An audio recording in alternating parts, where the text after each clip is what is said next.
Well everyone, welcome back to this Tyrion Cuthbert, Attorney of the Arcane stream series.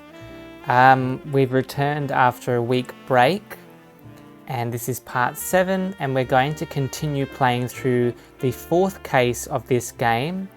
We are almost finished, I think. I think we're in a courtroom scene and soon enough we will try and find out who the murderer is, how they committed it, what was their motive, and all those wonderful things. I might also add today, I noticed when I logged into Steam that it is actually Visual Novel Fest this week, so that's cool. We're playing a visual novel and we are celebrating that this whole week. I think we're at the end of it though. And I saw there's some awesome sales, so do check that out if you love visual novels like this one. Attorney of the Arcane is 20% off. I also saw the Ace Attorney series bundles are very highly discounted as well, so do check those out. And if you have any recommendations, I'd love to hear those as well. But without further ado, let us jump back into this.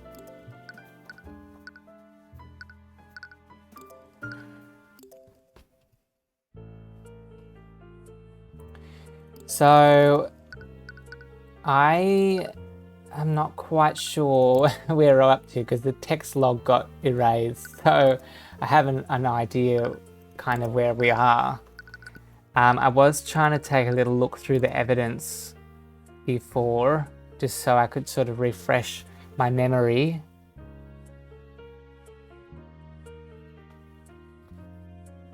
These armbands were stolen, but the glass wasn't shattered. So the only one who has access to that is this guy who's on the stand at the moment. So it does sound likely that he was the murderer and his accomplice was not Beatrice, what this lady is. Beatrice's sister. Oh, whoops. Yeah, Miriam's sister. Sorry, they look so alike, I can't tell them apart. Now, he went, that's right, it's all to do with this will, and likely he was murdered because they didn't want him to alter the will. Beatrice was speaking with Asta. But she could have been using a illusion spell, I suppose. Oh look, she is very likely to have been using this because she always claps her hands together when she's nervous. There we go, she has access to that school. So that's possible as well. And yeah, okay, all right. Let's just go through the testimony again, see if that can re-jog my memory. What's that ring he's got on? It's interesting. I was keeping an eye on my gallery exhibits when I realized that my familiar had not returned. Eugene is his monkey.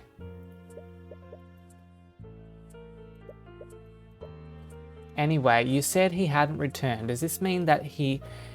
Oh, I also want to say too, I did see earlier this week a post on Diamondhenge's Facebook page. I can see that this developer has worked very hard on this game, and I want to extend my gratitude and, you know, praise for this title because I think they've done a really great job, and I hope everyone who's watching can continue to support this developer as they have plans. In fact, I think they already have begun work on a new project.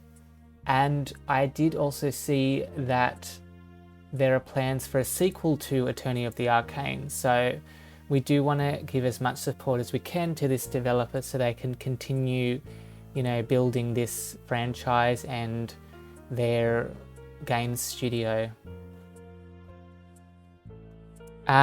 So let's see what happened to the familiar. We do know he was away and he went through those air vents. He didn't respond because he was carrying the sword of... what's the sword called? This one. Spell eating, yeah.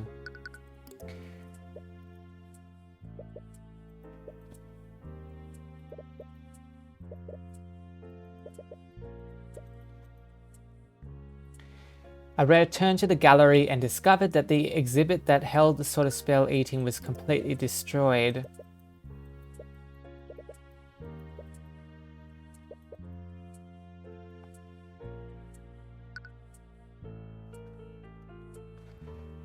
The artifact was missing, so I reported the crime and they activated a lockdown.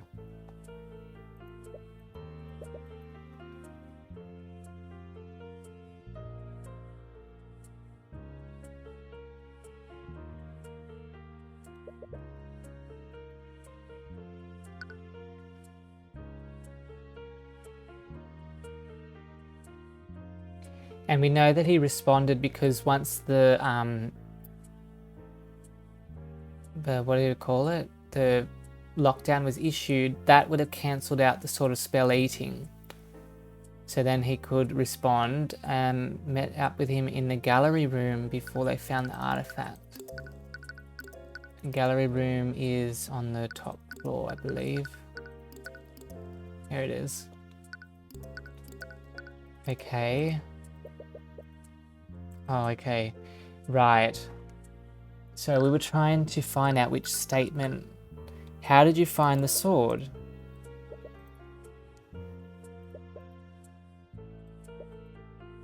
Well, that's not terribly important, is it?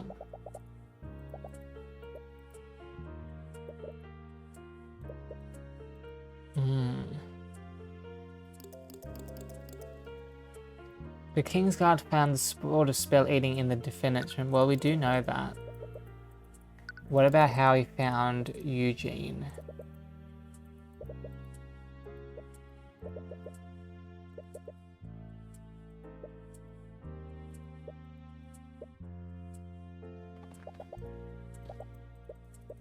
Alright, maybe that's the right statement. I met up with him in the gallery room before they finally found the artifact. Is there anything I can put here?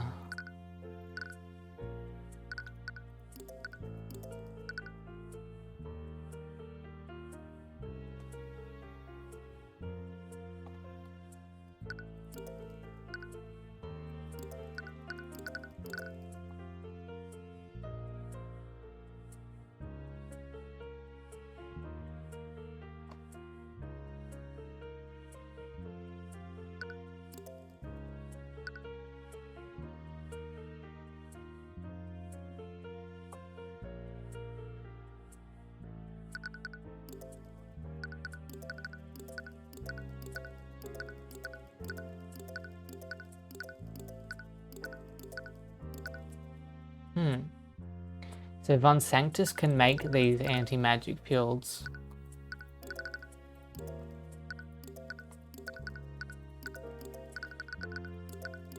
Should we do the lockdown?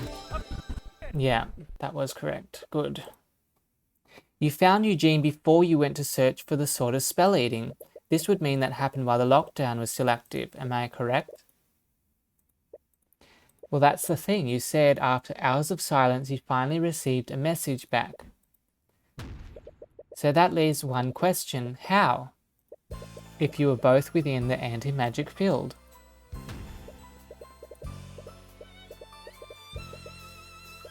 That same lockdown system would have placed an anti-magic field over every inch of that manor. It should have suppressed... Exactly. So, and we're going to argue it's because that monkey was holding that sword.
Well, it's possible that our other theory could stand, that Von Sanctus casted a anti-magic field. That's another possibility than the sword thing.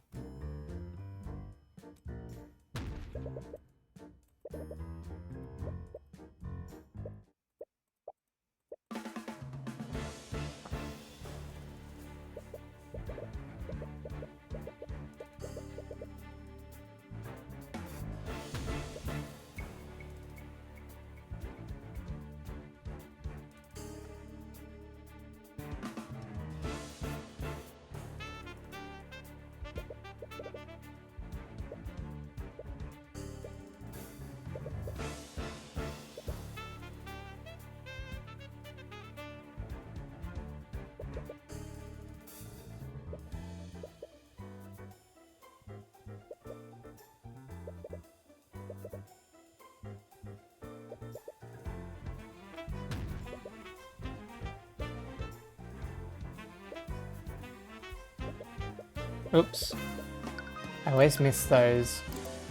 There has to be some explanation for this. Even he's in the dark.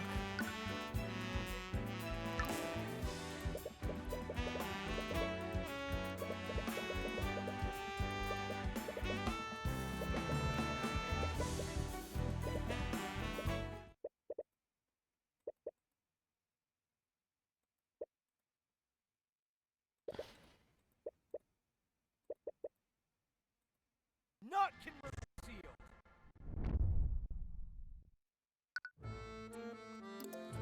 Project. What are we going to project onto him? Let's try this spell.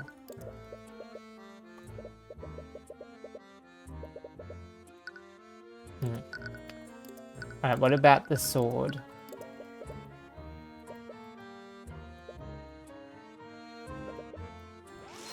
Yeah, he really doesn't know, does he?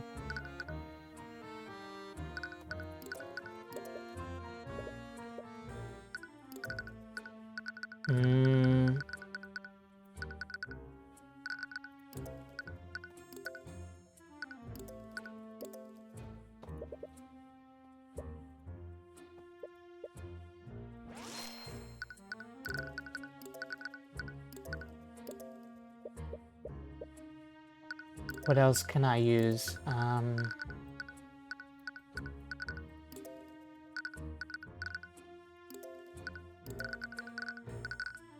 Tracker's testimony? No, he wouldn't know about that. Beatrice's alibi? No. His testimony.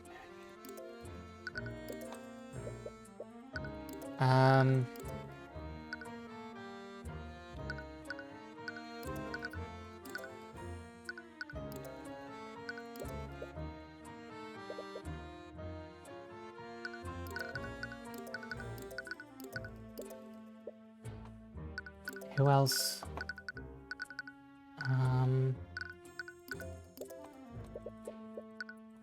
Just trying to think.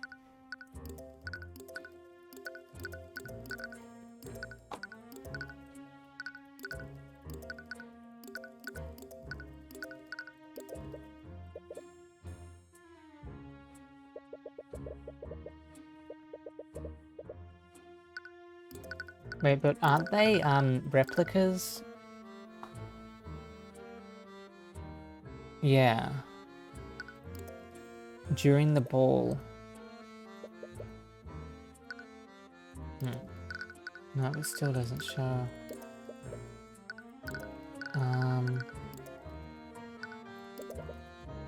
Oh, here.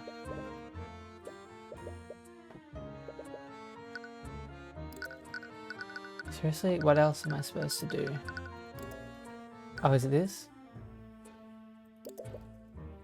Oh, yeah. Nope. Maybe the maps?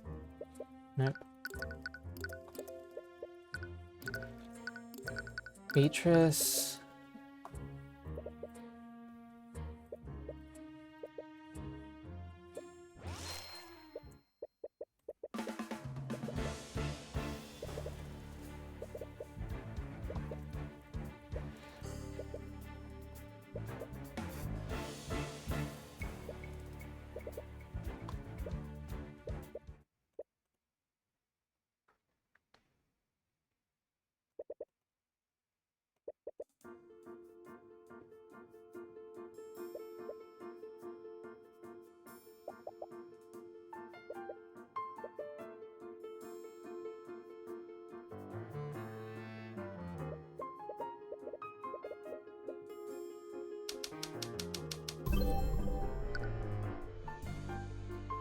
It couldn't be this kid, could it?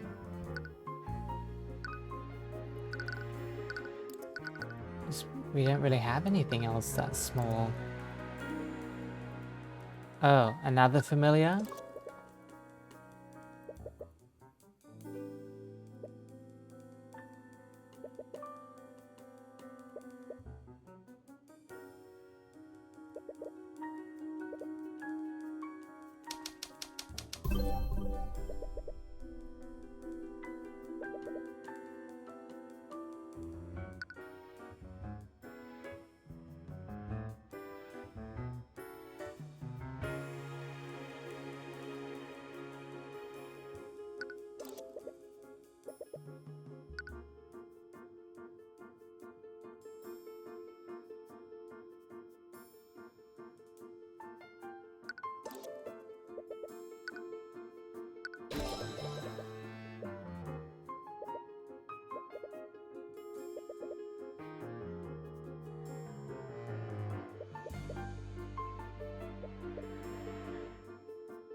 Gee.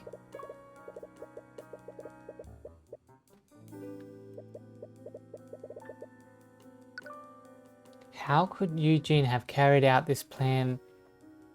I mean, what, the armbands of intellect? Oh.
Oh no.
How do we know that Haraldson would even translate it correctly? Eugene explore house. Eugene look for new place to play. Eugene also look for spiders. Spiders, yum yum. Ook, never steal from Harold. Harold friend. Eugene always Harold's friend. 8 strong together.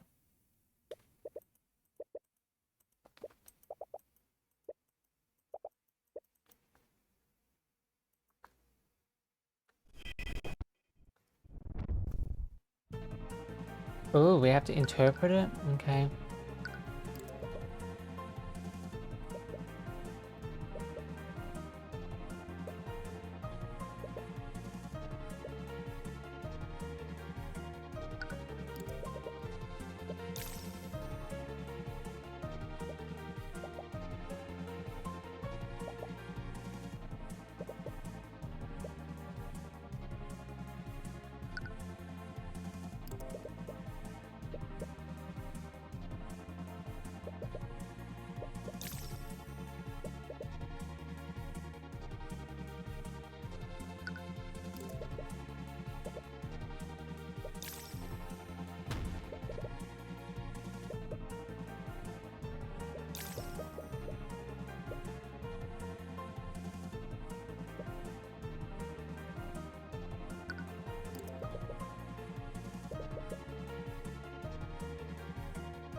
Mm-hmm. Oh my gosh, this is so cool.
That was Eugene's fault, I thought.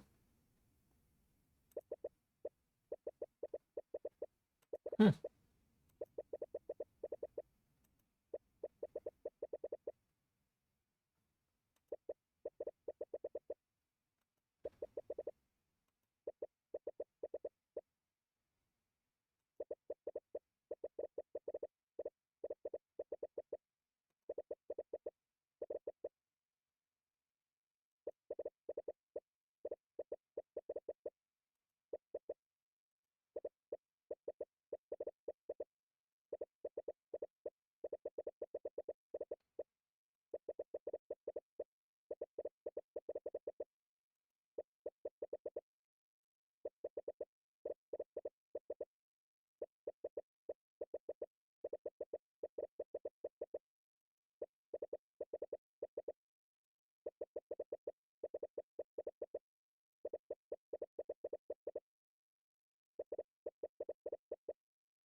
That all adds up.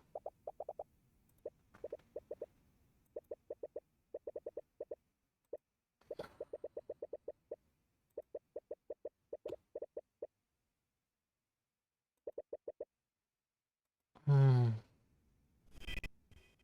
A monkey and a blind girl.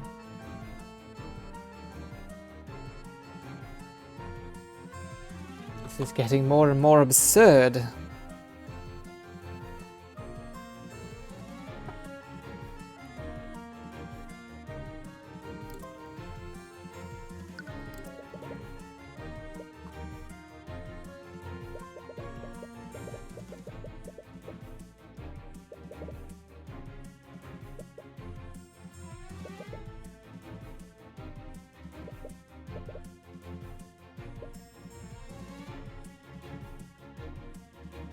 It was lying in the middle of a hallway. Yeah, we know that. Yeah.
Rooftop gallery, rooftop garden to the gallery.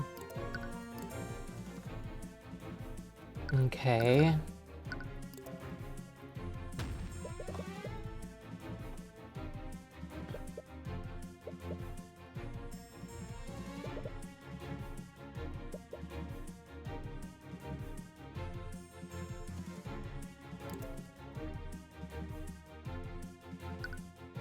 But wasn't it found underneath a bed?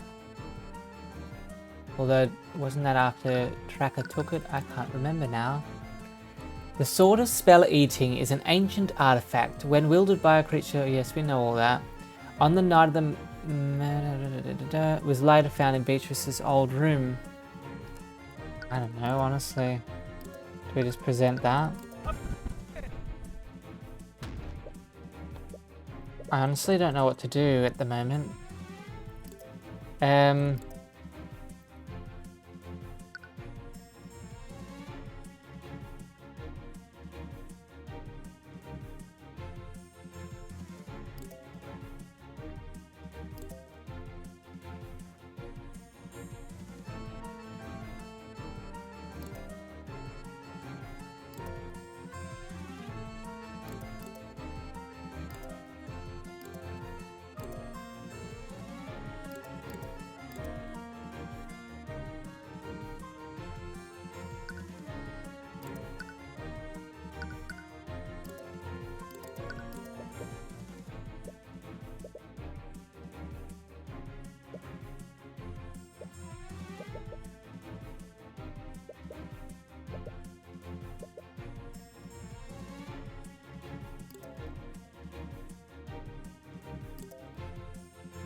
But, hang on.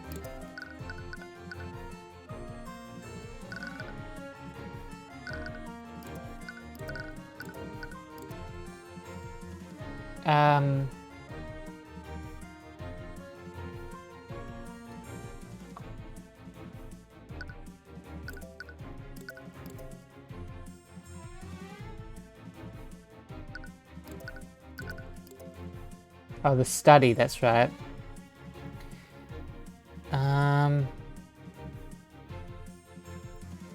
Because remember he went through the air vents up here, took it up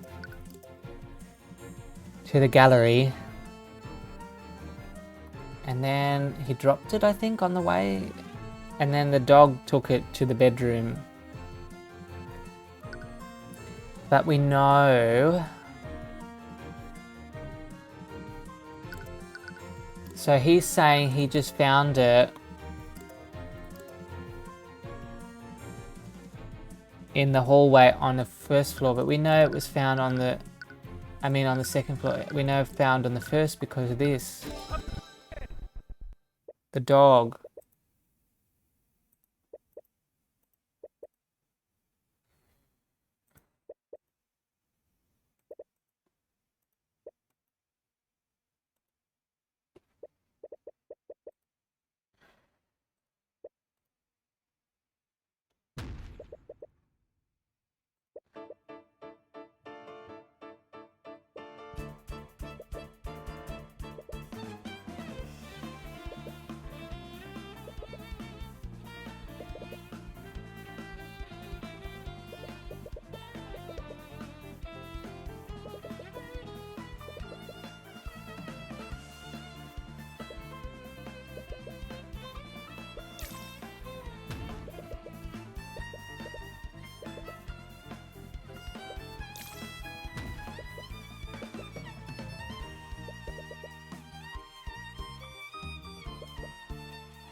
So at least we've established he went in there.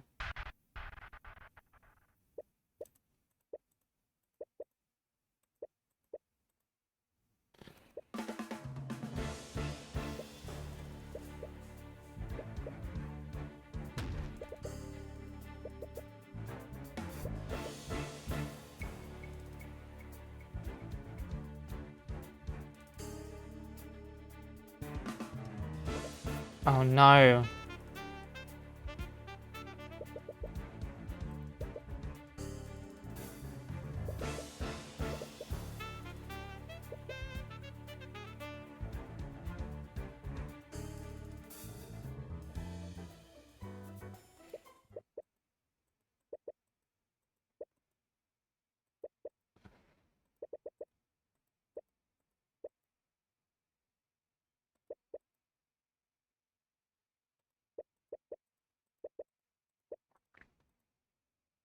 I don't know, was it Von Sanctus? Or maybe it was Lucio.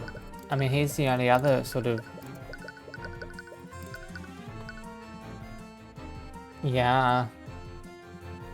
Then it would be House Freyr versus House Steelwind. How messy it will get.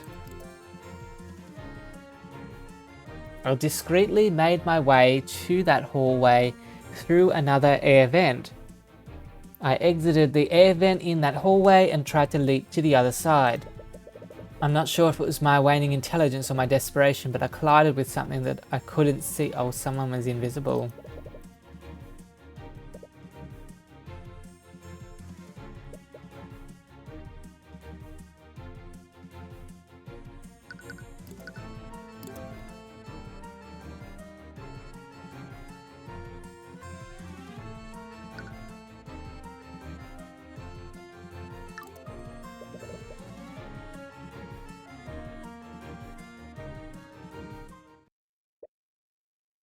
So he was looking for the wheel.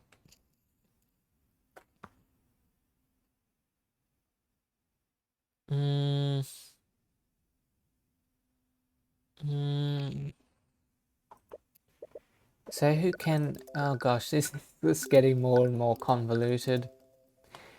Okay, maybe it was Beatrice who he collided with.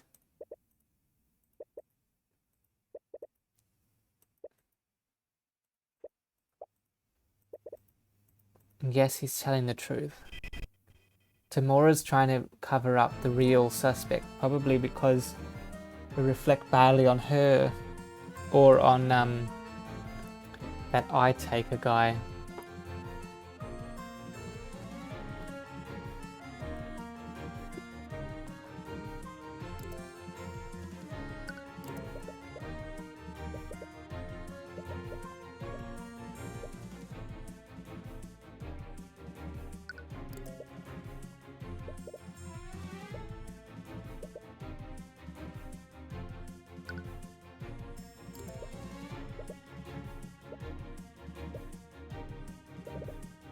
Hmm.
Nope, I didn't think it would be that.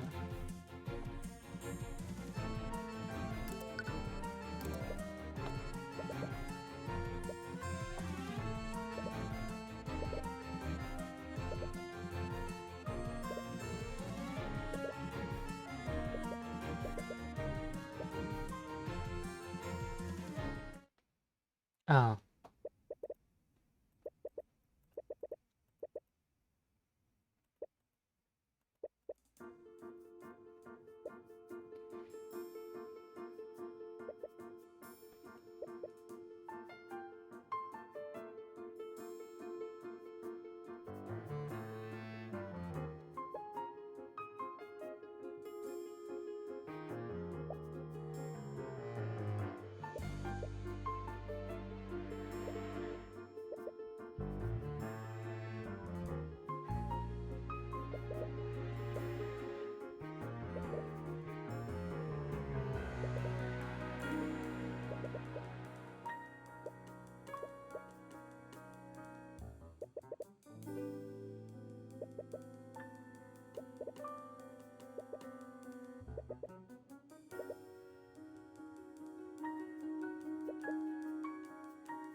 I'm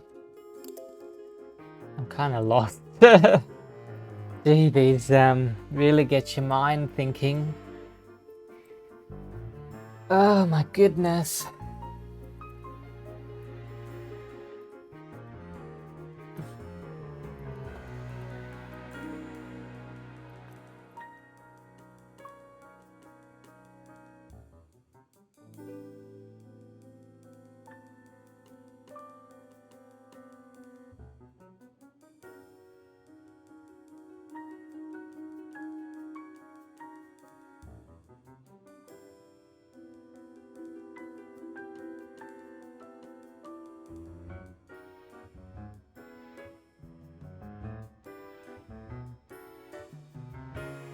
I don't know what it's trying to get me to do.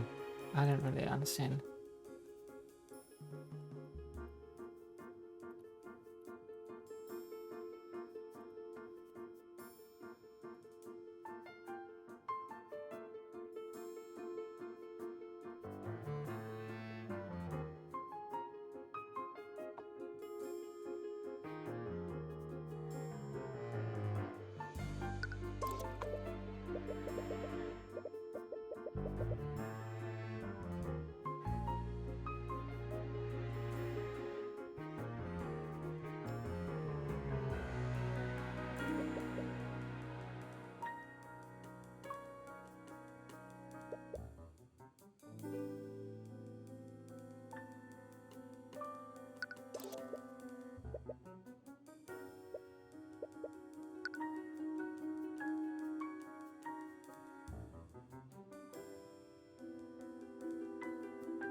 Who's the thief?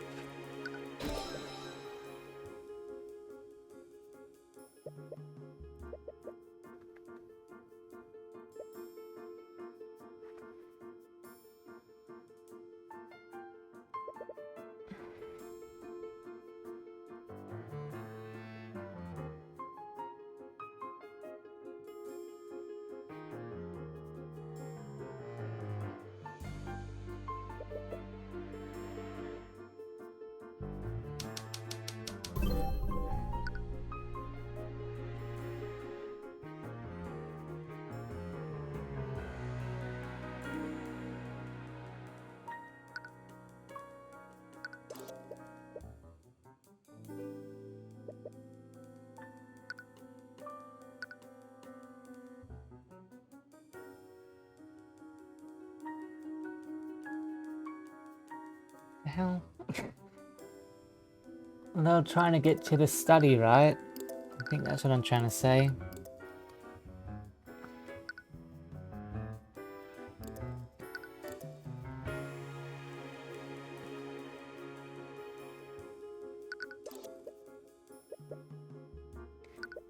The bath? No.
Going to the study, right?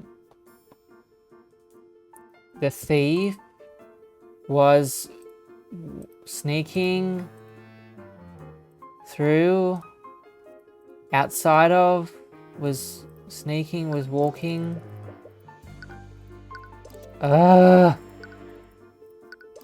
This is just irritating. I'm gonna have to look this one up.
This? No. Oh, I don't know. This is getting more confusing. What tool can she use? I don't know. This? Oh, okay.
Detect magic.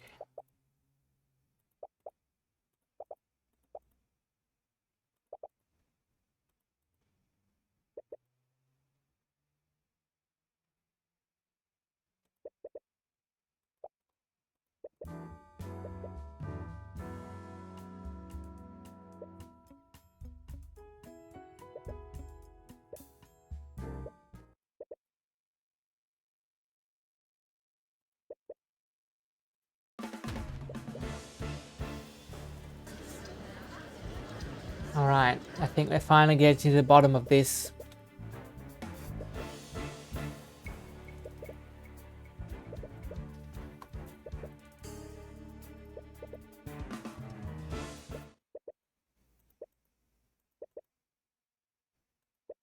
Hmm.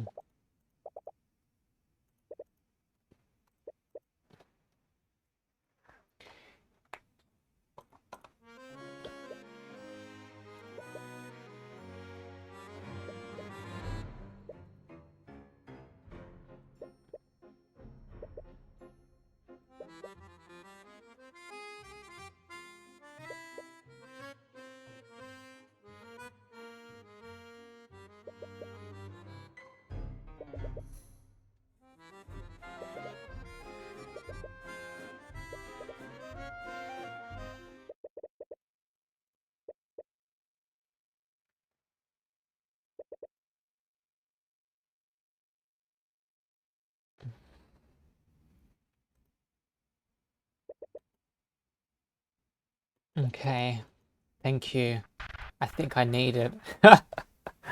All right, I'm just gonna take a quick break while our characters take a break.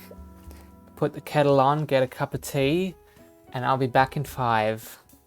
Let me just...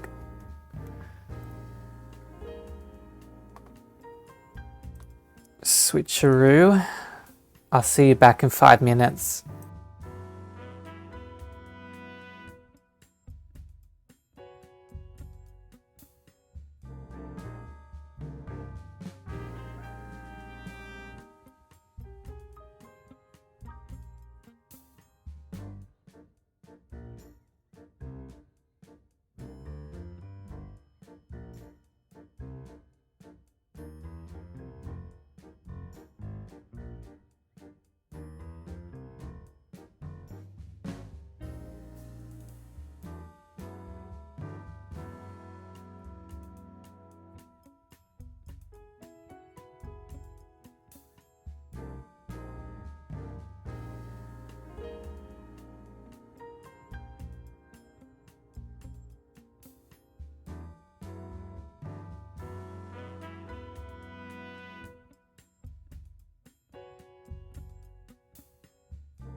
Alright, I am back, and I've got my Lady Grey tea, so I think that'll help a little bit. And the stream is still going, that's good, because last time I took a break it cut it off, so that's good. Gee, well, I think we're almost there, but it's just getting very complicated. So this monkey, it was running and then it bumped into her. And then she can see because the dog, she being Beatrice, the dog sees for her, right? That's how she's finding her way through the mansion. And then she killed that guy in the office, I guess. I don't know. We'll find out soon. But Haraldson is innocent. The monkey was just trying to destroy the will because he didn't want the museum to be defunded. So Beatrice was acting alone, I suppose. I guess we'll find out. As you were exiting the courtroom, you sent Celeste to do some reconnaissance. It should be similar to when she scanned Valentina during the Nightgrave trial. During the Nightgrave trial, okay. Ooh. Tyrion, were you able to see it, Celeste? Yeah, it's definitely there, and it sits on her shoulder most of the time. Oh. But I thought that, her familiar was the, dog. So there's another animal? Maybe it is a bird or something.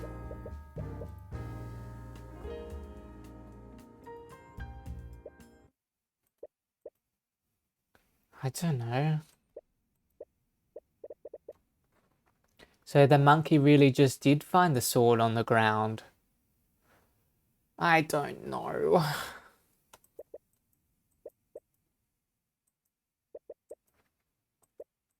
Okay, what you gonna show us? Let's go here. There we go. Oh yeah. Also, in my break week, I ended up playing Ghost Trick Phantom Detective, and it was fantastic. I really enjoyed that. I couldn't stop putting it down. It was fantastic. Shu Takumi, the original writer behind the Ace Attorney series, wrote that game, and I hope next time they release an Ace Attorney game, he'll be handling it, because he's fantastic at piecing these stories together. But let us finish this first. 813, episode 47, Den. Mr. Mora leads you out of the courthouse and into the city. Every time you ask her where she's taking you, she avoids answering your question. Alright, we're here. You arrive at an empty alley in the frankly seedier part of the city, and Ms. Tosmora approaches one of the derelict buildings. She's met with a large burly man who's guarding the back door. The man silently acknowledges her and steps aside to let her in. Where are we going, Mr. Mora? I'm sorry about this, I'm sure you're confused, but please trust me.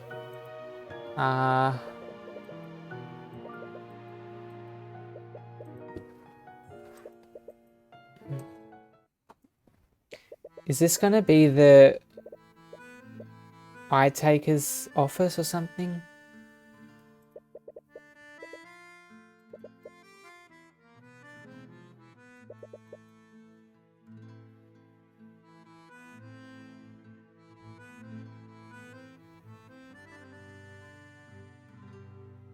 Oh, this sounds familiar to a song I know from another game.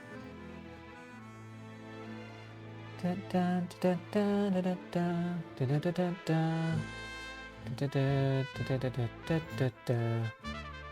I can't remember what the game was though.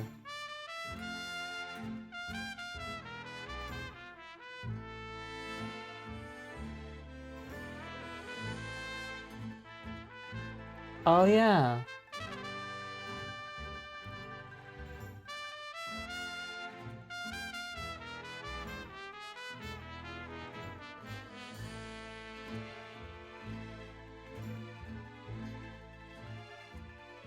Is it Cass's theme from Zelda Breath of the Wild? Sounded similar to that.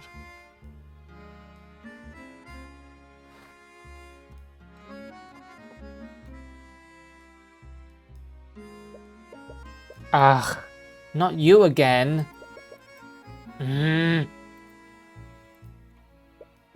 Ah, it is you.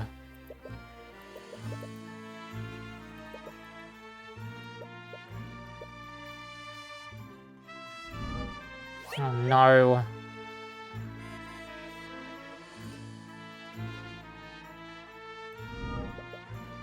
The Eye Taker. Pardon me.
Hmm.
knew this was going to happen. I knew that she was being threatened by these people, or in cahoots with these people. Cannot trust any of them, so...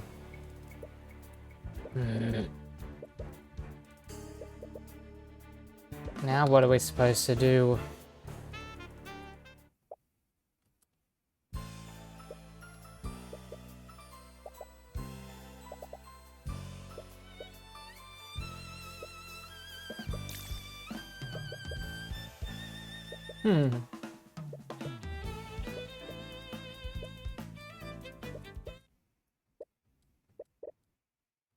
Oh no. Ah!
Uh,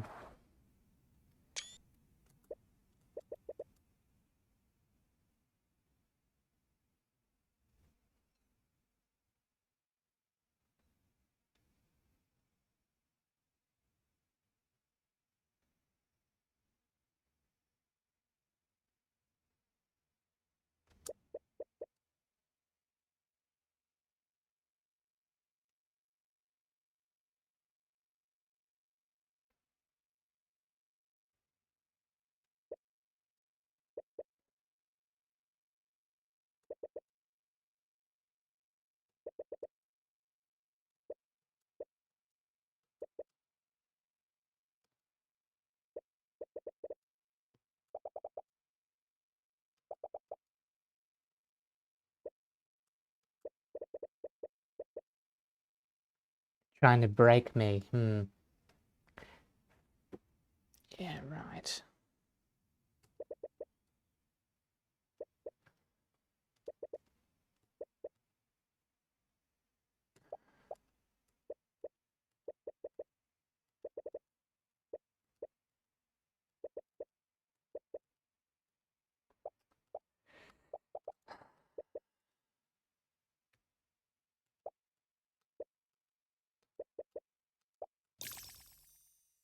Mm-mm. Mm. Mm.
Oh! What is that thing?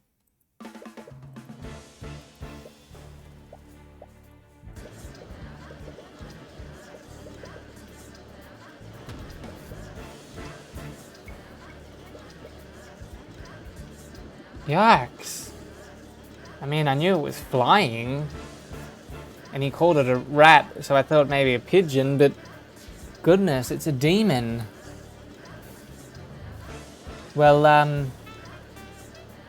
Eris probably made a pact with this demon too.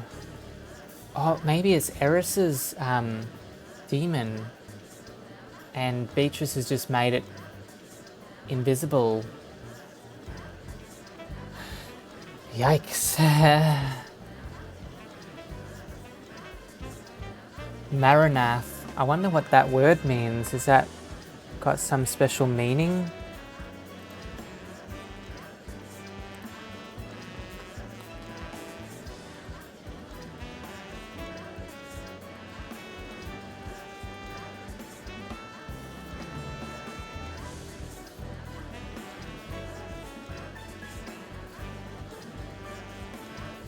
No.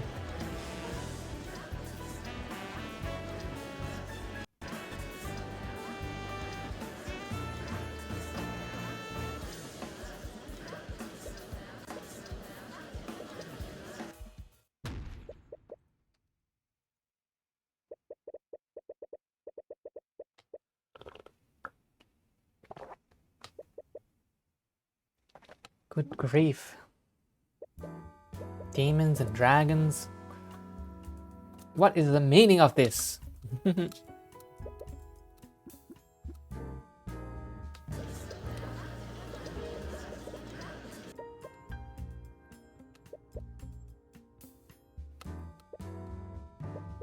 I thought her familiar was the wolf, not this flying demon, but anyway.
I'm guessing the implication is that she'll have to clap a number of times because it only lasts for 1 hour. How hard is it to just clap? That doesn't look suspicious.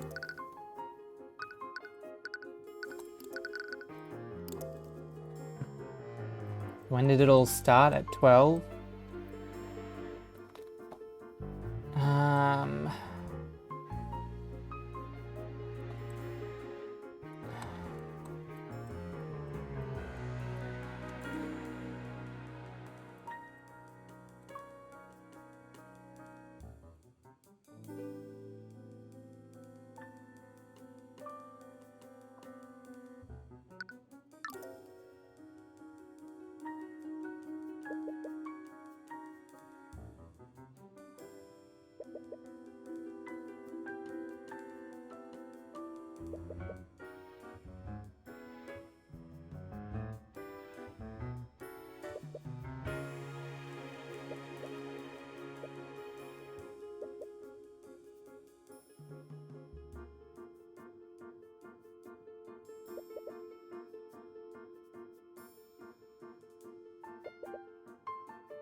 Hmm. Hmm. All right.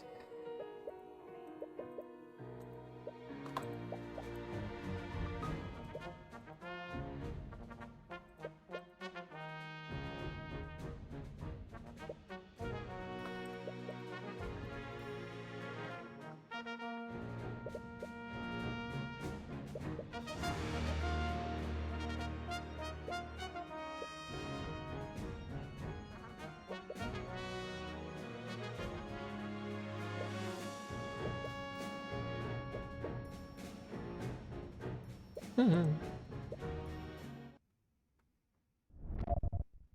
All right. You think Lady Frege cast magic right in front of me? Don't be a serf. She was under the careful watch of the Kingsguard, my brother, and Lord Stillwind. We conversed for the whole night and I didn't see her cast any magic. She's been through so much over the last few years, all because of her horrid father. She'd never do something like this. You and Lady Stillwind are just jealous. He seems really convinced that he didn't see anything. You doubt that he's intentionally lying.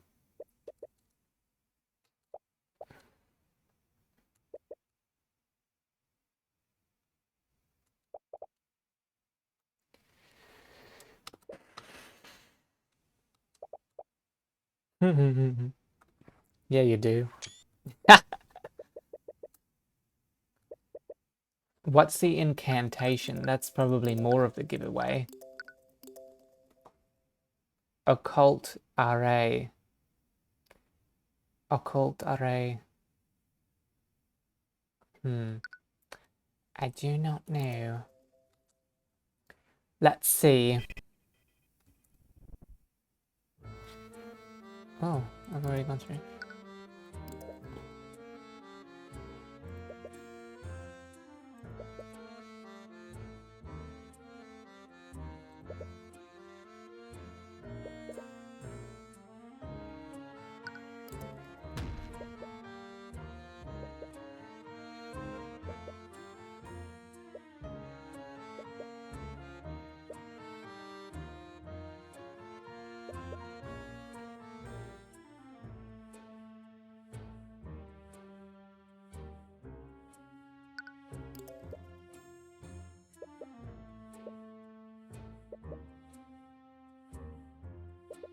Ah!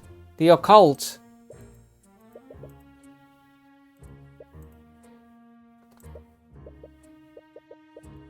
Yes. That's exactly what I need. Ara. Occultara. Haha. Alright. Well, you weren't watching close enough, buddy.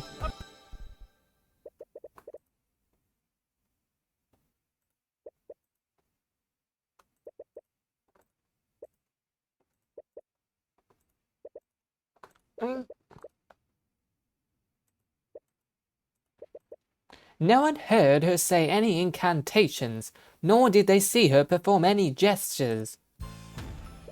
Unfortunately, your testimony proves the contrary. Beatrice Frege said an incantation and performed a gesture right in front of you, all without anyone even knowing it. What? Your Highness, there are two components required to cast invisibility.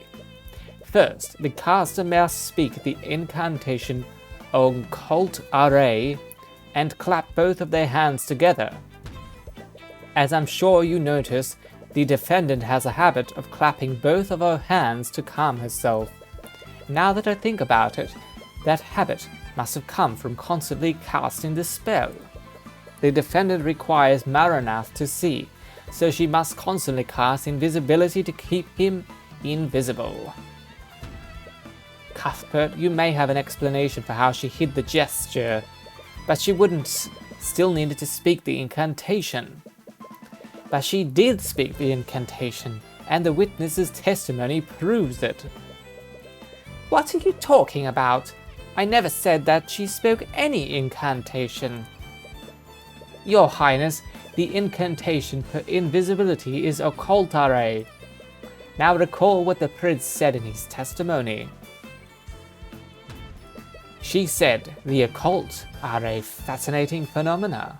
The pronunciation of that one phrase is identical to the incantation. I see, so she hid the incantation in her dialogue. And because her target was a creature that was outside of the ballroom, no one saw the magical effects.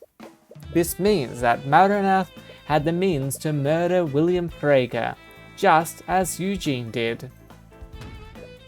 Having the means is completely different from actually having done it, Cuthbert. Very few people had the ability to shatter the display case to steal the Sword of Spellity, and even fewer people had a familiar small enough to traverse the vents, which also makes Haraldson's familiar an equally likely suspect. And unlike my client's familiar, he admitted to breaking into William's study that night. If your client's familiar is truly innocent, then why not have him testify before the court? I see. Well, it's not if he's the first unprecedented witness we've had today. Is Maranath willing to testify, Ms. Tamora?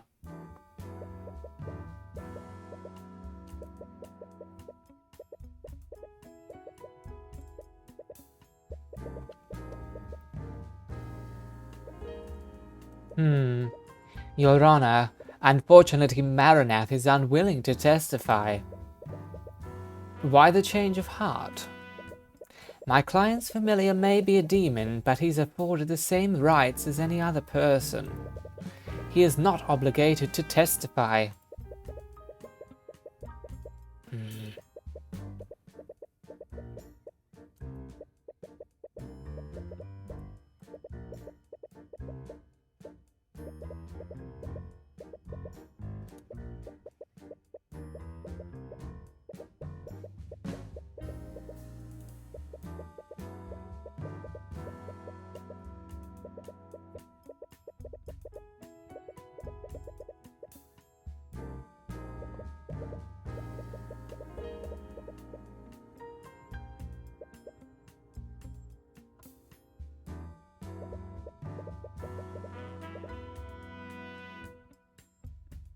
You don't suppose that Maranath is heiress?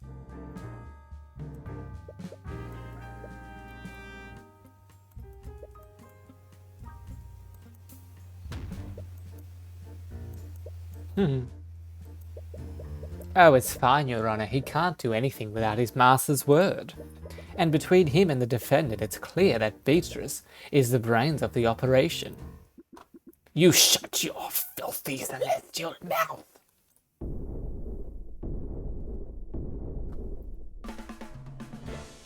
Maranath, what are you doing? I will not stand here and be insulted by a bloody heathensborn. Heavensborn? I am still within my contract, and I will not flee from the likes of him. You want my testimony? I'll give you my goddamn testimony. Your Honor, my client does not consent to having her familiar testify.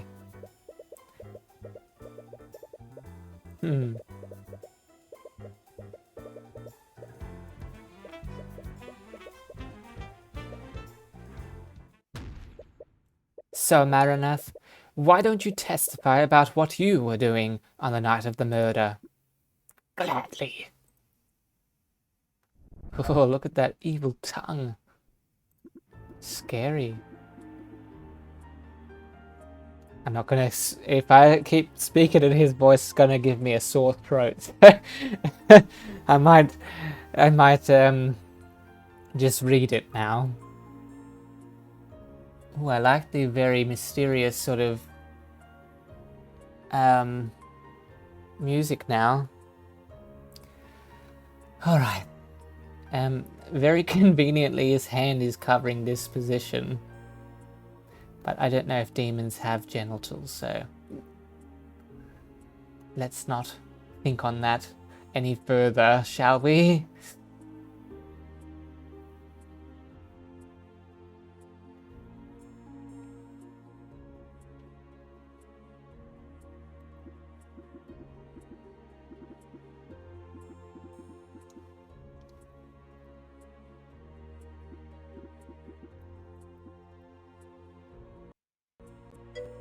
Hey, Crispy, how goes thee? Hello, Queen. I go very well, thank you. How are you on this fine day? To continue the medieval speech.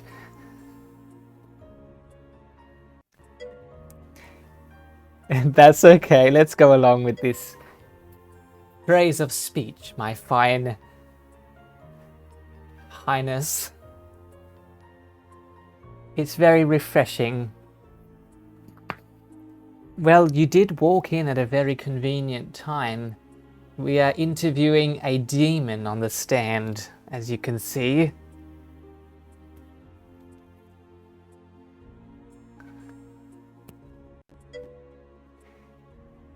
It's like a breath of fresh air amongst a horde of trolls.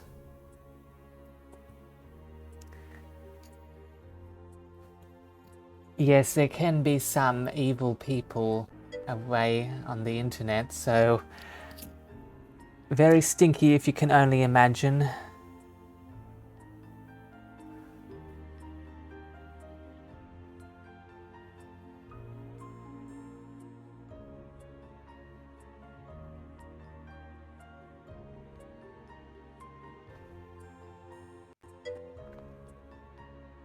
Medieval trolls, fantasy.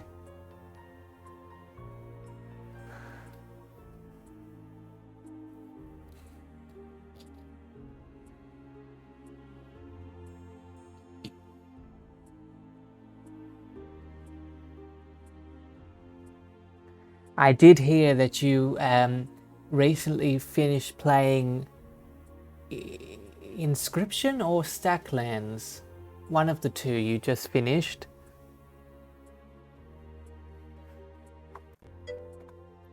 Ah, how was it?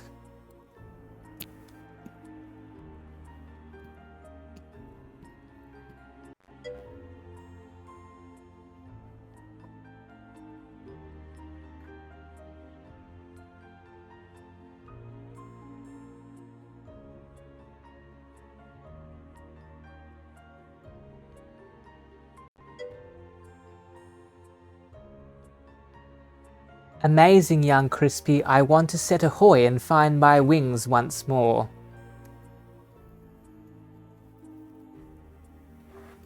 Fantastic.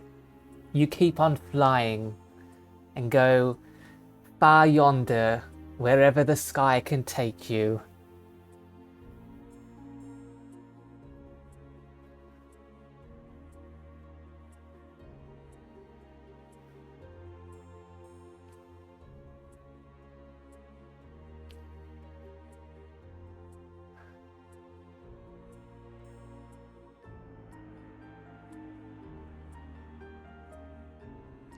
If I remember... Oh, I just made a public announcement too on my Discord. Oh, was that just now in the last hour or so? Aha.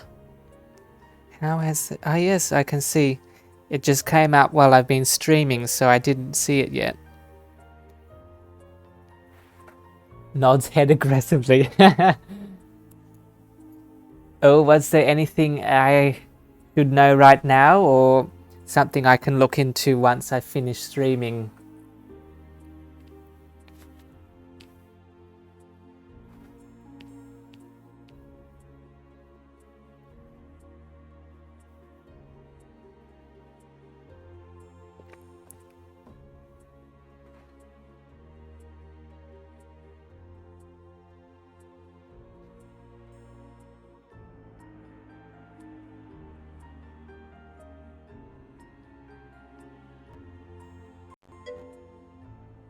Oh, here we are. Wow, how has the time flown by in these last 8 months since we embarked on my 9 AM stream journey? A new phase awaits as we set forth on a fresh, however relatively old journey together, which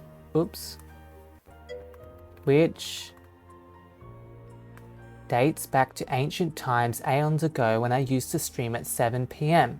I remember you playing Paper Mario Origami King, that was fun. I'm feeling optimistic about these changes. I understand that with the new comes change. Realize this new shift might impact some, if not all of you, and this gives me the feels. Despite this, I'm optimistic that these changes will open doors to new horizons and fresh possibilities. Currently, I work 3 jobs with a 4th on the way. With all of my work commitments closely interwoven, I wish to prioritize and strip my streaming from day to night. Amidst these new beginnings, I am hopeful that by the end of this month, I will have the remaining money needed for the CPU, chassis, and PSU. This is all thanks to my incredible contributors who are now becoming my greatest fans. The new schedule will go live in the next few hours. How exciting! What are you thinking of playing first, Queen?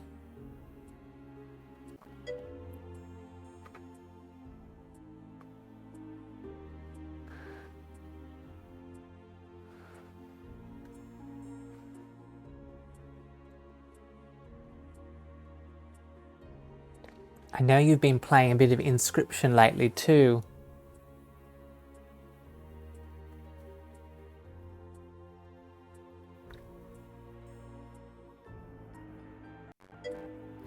I still have Dave the Diver and Inscription to finish. I am now torn between Call of the Sea and Dredge.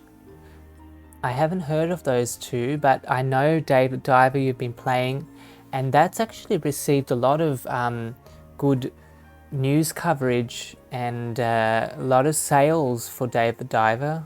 It's quite a interesting title how they've mixed genres into the one. You know, you've got restaurant manager as well as like RPG elements, exploration, underwater, and a strong narrative to tie it all together.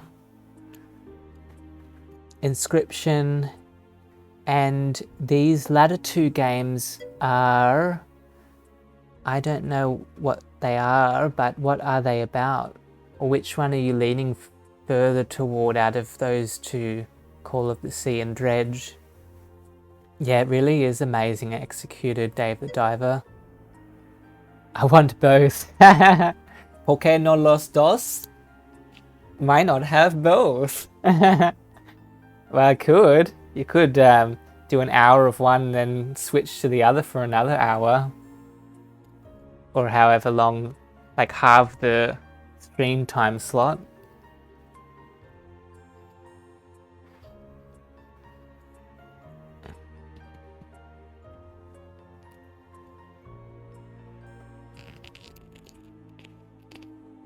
What are they about? Call of the Sea obviously has something to do with the ocean, but Dredge, I'm not sure.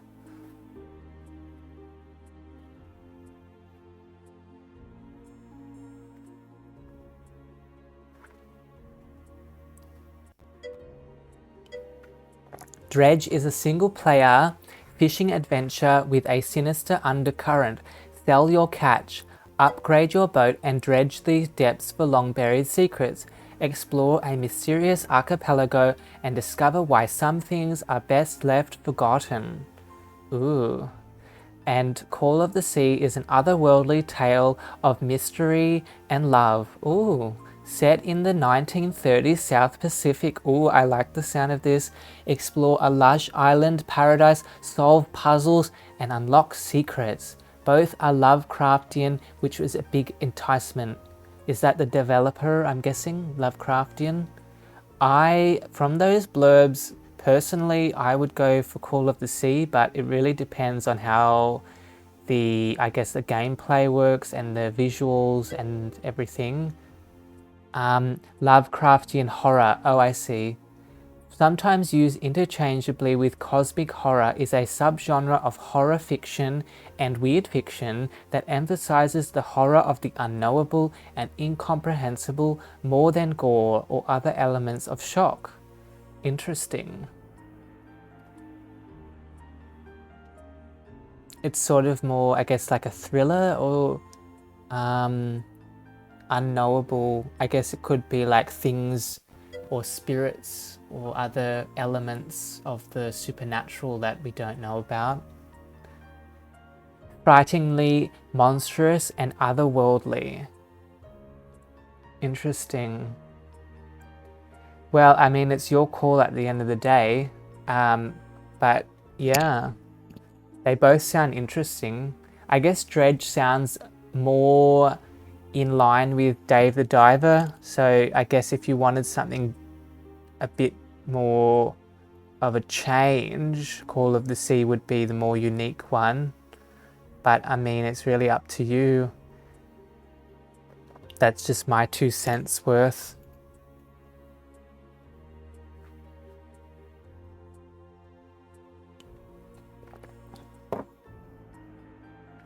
Very appropriate timing that you've come in just as we're about to cross-examine this demon. Would you like to see what he has to say, Queen? Nor did I steal the sword of spell eating. Yes, it does. A lot of things are serendipitous like that, aren't they?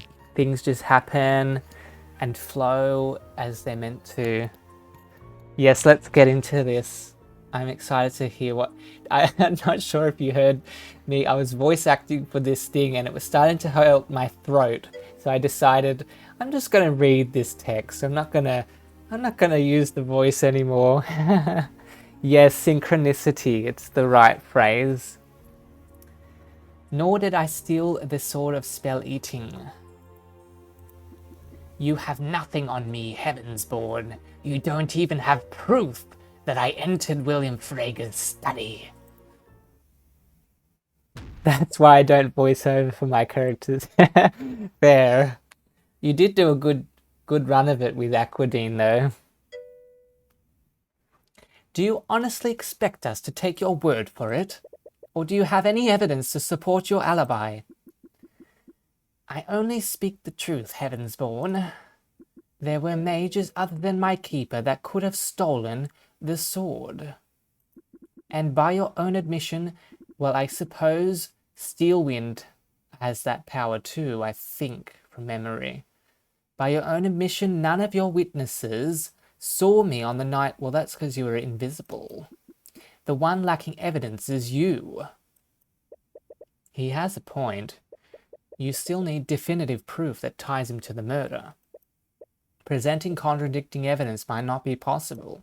However, he's clearly lying in his testimony, and there's something strange about the way he's speaking. Oh, see, maybe my hypothesis is true, that he's really Eris. Why is he pausing so much? You're not seeing any thoughts through the eye, but perhaps... maybe it's more the fact that he's really stopping and thinking about what he's saying, so... Yeah, it would have taken the wind out of you. But you had the right idea, taking plenty of water breaks to hydrate. That's the right idea. Now, it looks like this demon won't allow us, or rather we don't have the right evidence. However, if we use the Eye of Horus correctly, we can try to interpret the meaning behind his words. Oh, by the way, too, Queen, I saw on Steam this week is a visual novel fest. So we've today is a good day to really look on there if you want to pick up any on sale. Yeah, cool, you saw it. I saw the fair. That's fair. I've already purchased them, but I saw the Ace Attorney games were on a massive sale too, which was pretty cool. And I did look into that one you suggested, that Famicom Club on the Switch, but it was priced quite high for my liking, so I did take a pass on that at this stage, but if it goes on sale I might consider it. And I did play Ghost Trick Phantom Detective, and I can highly recommend that one. It was really well written and the characters were cool, the animations were excellent, and it has a great soundtrack as well, so I can highly, yeah. If you like the occult and demons and spirits and stuff, it's quite a cool one, because you play as a dead spirit trying to find out who you were and why you were murdered, so definitely recommend that one. Alright, I provided sight to my keeper while she spoke with the princes. That's true.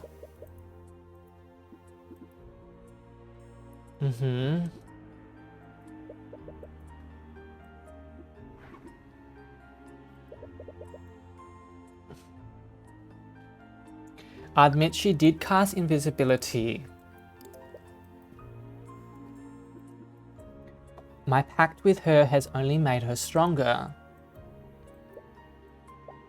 Casting spells may look effortless, but continually casting spells takes... That's what I would think. So, exactly. If she can cast a high-level illusion every hour, maybe it has to do with the accident that led her blind. Maybe she has... Although they did say she was just naturally a gifted mage, so... So she remained... And he went out.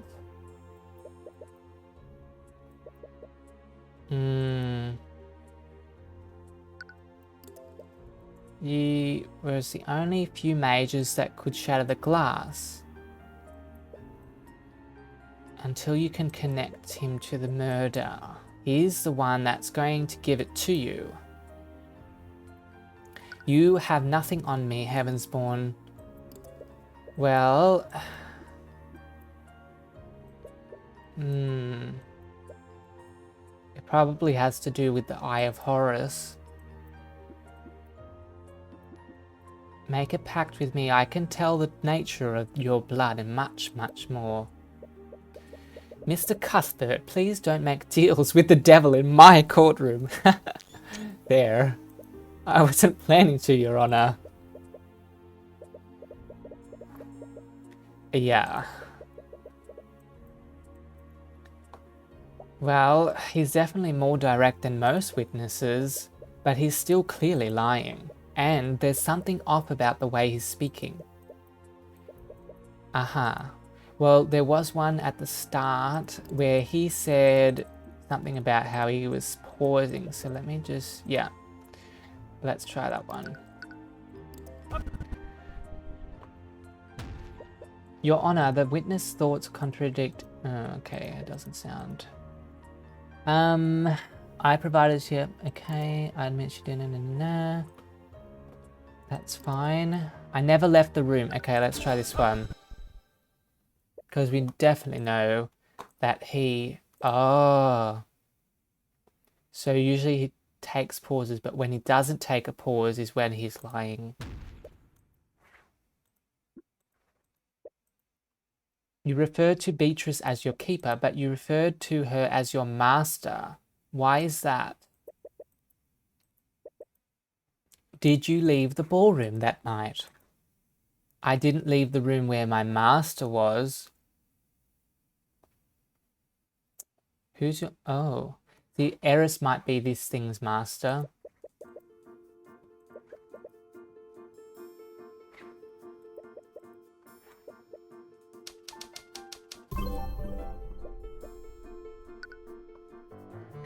Beatrice is not Maranath's master. Yes.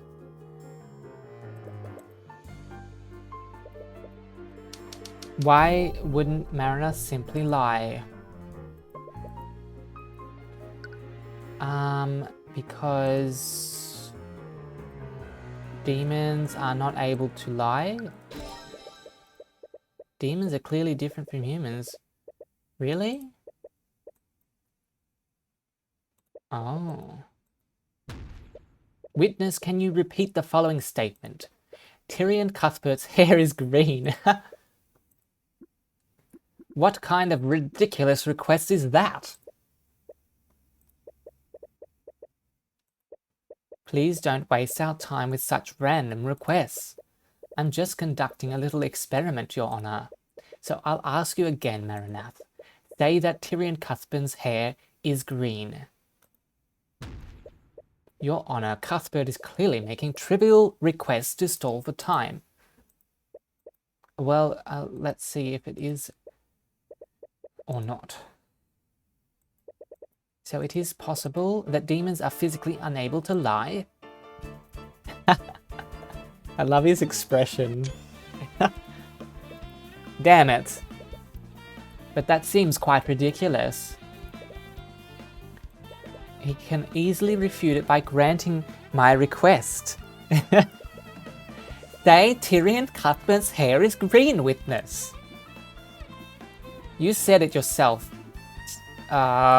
He's taking it at face value.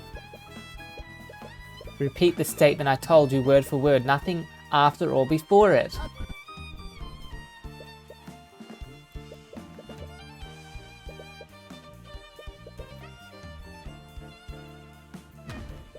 Well, we're all waiting, Maranath. You can easily prove me wrong by repeating my statement plainly. You filthy heavens-born! Say it, Maranath. Tyrion Cuthbert's hair is... Tyrion Cuthbert's hair is... blonde. Haha, we gotcha, matey. Well, technically, it's a dirty blonde. Very smug of you. Oh, shut up! Is Mr. Cuthbert correct, Maranath? Are you actually unable to lie? Wow, that beats me. I didn't know that. That demon is feisty, yeah. As soon as you're pushed into a corner, the real side of you comes out. But this is news to me. I thought demons were all liars and thieves. And with that, proving my case becomes a much simpler matter. Maranath, did you murder William Frager? I'm sure you understand, Witness. Under these circumstances, staying silent is basically an admission of guilt. Unless he uses a half-truth.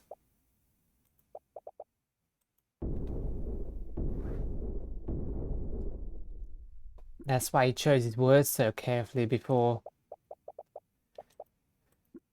Oh dear. Don't think you can just stall for time, Miss Frager. Maranath has no choice but to answer the question. Do it, Maranath. Tell the court the truth. To answer your question, yes. I did murder William Frager. What are you doing? Miss Frager, does this mean you are confessing to the murder? Oh, Your Honor, I am not admitting to anything. This confession comes from Maranath himself. Ah, I know what she's doing now. Did I order you to murder my father? No, you didn't. I can see how you're playing this. You're lying, aren't you? Demons are physically unable to lie. Well then... Ugh. Oh. This isn't over. Oh, is that so? Let me tell you, this trial was over the moment Arya turned her blade against me. I don't care who you are, man, king or demon, you're not going to get away with this. Oh, I do love the gravitas behind that, but I wonder how long it will last. Hit me with your best shot, Heavensborn. Here we go. Feisty bunch, I forgot to fetch my popcorn. Well, you better get started now, Queen. The show's on. Beatrice Frege, you may not have technically ordered your father's murder, but you were clearly acting with malice. You brought something dangerous into the manor, something that you knew would harm your father. Oh, really? And what would that be? What was so dangerous that it implies lethal intent? I mean, this... No? Alright, what is it then? I must think this through clearly. No, that was already in the manor. William's modified will.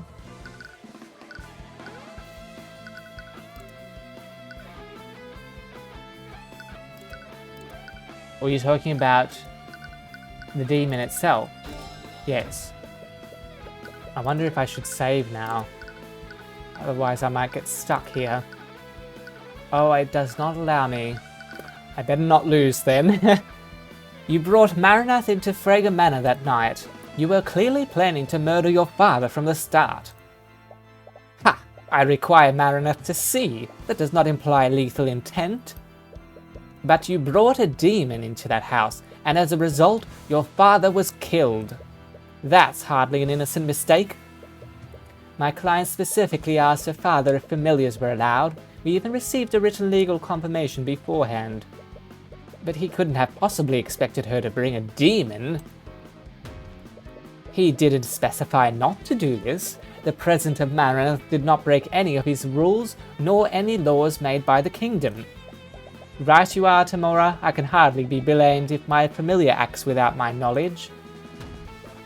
How can you be blameless in Maranath's actions? He's your familiar. By the same logic, shouldn't we also blame Lord Haraldson for the actions of his pet monkey? If I recall, he broke into the study, tampered with the crime scene, and then left my father's body without reporting it. Well, that's... Maranath and Eugene are intelligent and sentient creatures. They have their own autonomy. Their keepers aren't legally responsible for their actions. Damn it. But you suppose that's fitting for her? Well, I guess in this situation, yes. But you still cast invisibility to keep Maranath hidden that night. Mr. Cuthbert, I always cast invisibility on Maranath. I can't very well let people see him. Face it, Mr. Cuthbert, you have nothing on me.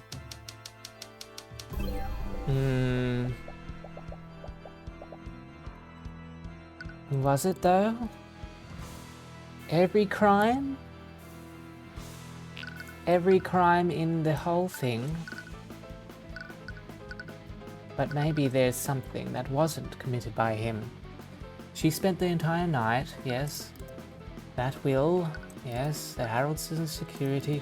I mean, what about this? This wasn't her doing. Although,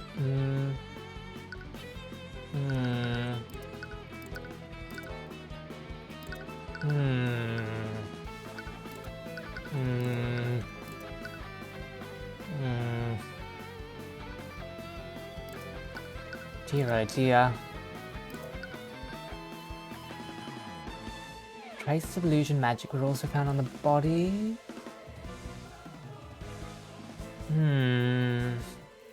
Several scratch marks on the face and back. Traces of illusion magic were also found on the body.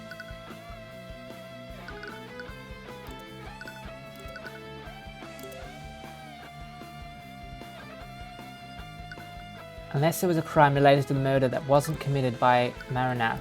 I guess that's what we're trying to prove here. No.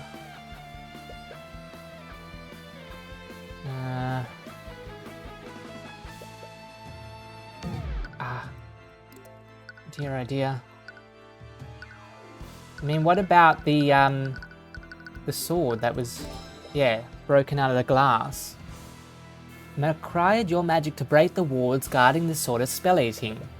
You may be able to explain why you cast invisibility that night, but you can't explain why you cast an evocation spell powerful enough to shatter that display case.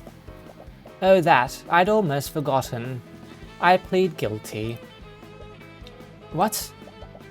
To the charge of grand theft, I mean. I ordered Marinette to help me steal that artifact so I could sell it on the black market. I would have never imagined that he'd use it to murder my father. Right, it doesn't matter if she's found guilty of stealing the sword. The Slayer rule only takes effect if she's found to be responsible for her father's death. Damn it. Is there seriously nothing you can do?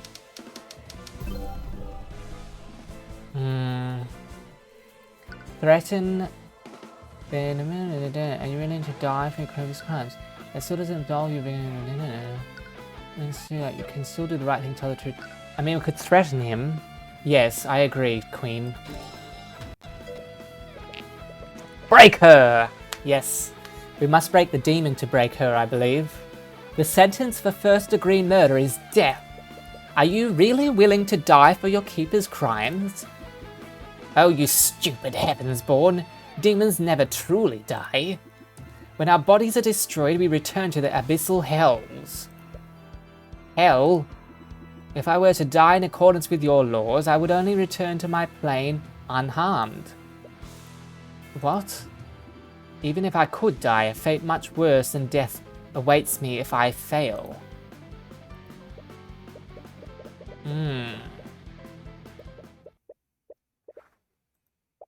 So, do you have anything else, Mr. Cuthbert? I didn't think so. Your Honor, it appears we found the true culprit. I can't believe you killed my father, Marinette. Oh, you sound very sarcastic, girlie. I should give my apologies. I won't do it again. Oh, don't worry, I forgive you. Please, that's sickening. Now then, is there any reason why this trial hasn't ended already, Your Honor? Come on, don't you have anything else? Well, there is one thing. What again? Oh. What? Marinette, what did you just do? Oh no. He knows about this. It looks like that was your last piece, Cuthbert. This can't be how it ends. Not after you've come this far. What is it that you like to say in these situations? Checkmate, Cuthbert. Oh, that was very sinister, Tamora. Well, I have to say this was one of the more eventful trials I've ever seen. It was many things, if not enlightening. But I suppose it all ended the same. Come on, there has to be something we can do. None of Ms. Frager's actions that night are illegal under Wyvern law, and there's no proof that the defendant is responsible for her familiar's actions. With these revelations, I see no room for debate.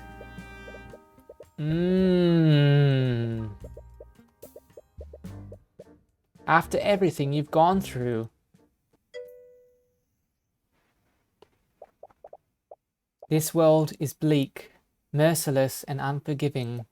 But I've seen you. I know how bright the light within you is. Use my eyes. Peer beyond the divine gate as I once did. Heaven's born. It's very much heaven, angels and demons here, isn't it? Your mother told you there's a light within you. You have no idea what that means. What even is this divine gate? Why do you have the Eye of Horus? And why are you able to read people's minds? You've been so lost lately, but you thought you finally figured out who you're supposed to be. But all of this, everything you've been working towards, was all a lie. You've spent your whole life trying to be like Ms. Tamora. But is she even like her? No, she just wanted to raise you into a tool for the Eye Taker.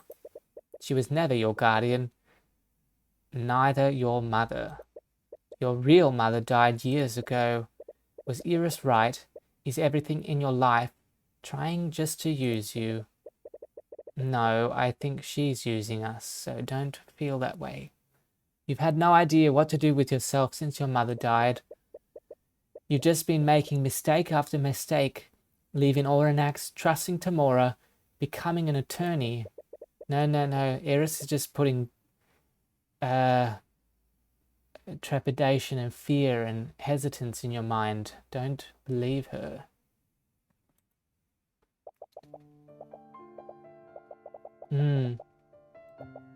Was helping them a mistake? You fought for a dream that doesn't exist.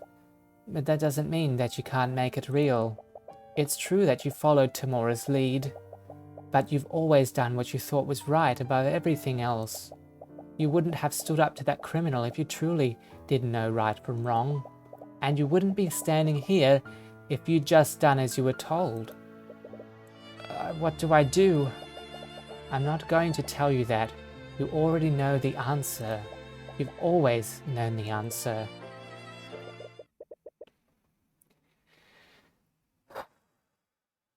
Okay.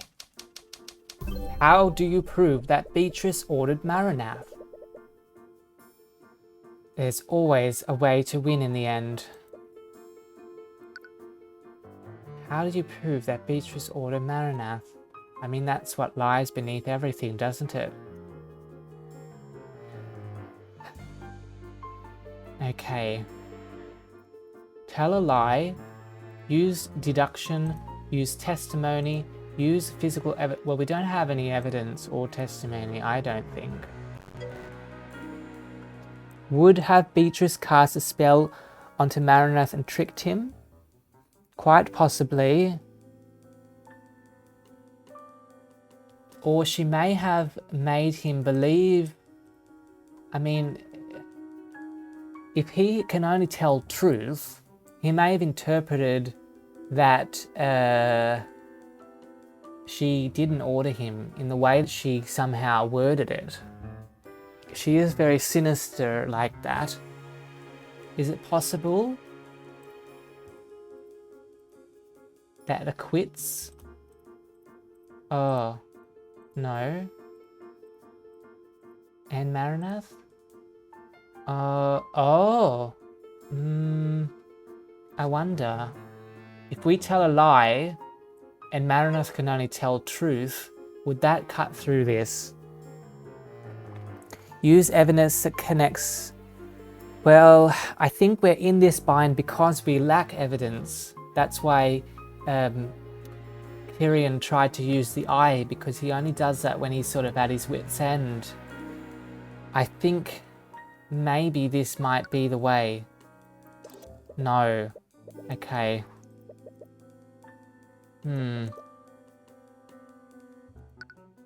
Maybe you're right. Deduction. Is there witness to something he saw or something else? No, I think that Tyrion would have already called them to the stand if that was so. Maybe we can use deduction?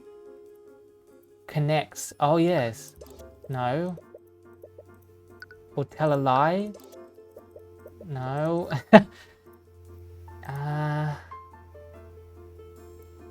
Nay. Tyrion.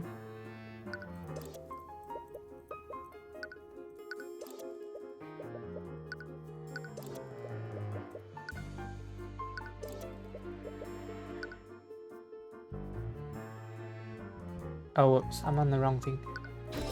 Ah, you were right, Queen. In order to convict Beatrice, I need to prove that she was responsible for Maranath's actions. Good one. Thanks for the tip there. People leave trails. Even when they think they've committed the perfect crime, something always gets left behind. There has to be something that proves Beatrice gave Maranath the order. Excellent. What's that one? Good one, 99. Your power of deduction precedes you. Yeah, it's really ramping up now, isn't it, Queen? Beatrice's relationship with Maranath is clearly different than a relationship between two humans. Ah, well, they would have had to make some sort of pact, right? Their connection is facilitated through a pact, yes. Yeah. There's a specific way the relationship works, or their pact, as Maranath calls it. Wasn't there something that someone said? But what was it? Someone did, and I forgot who it was. Who would have told me? Would Eris have told me? No. Someone, maybe it's Haraldson. He knows about this history. Exactly. Isn't making a pact with a demon just asking for trouble? They definitely betray you the first chance they got. Well, legends say that demons often drafted blood contracts for this reason.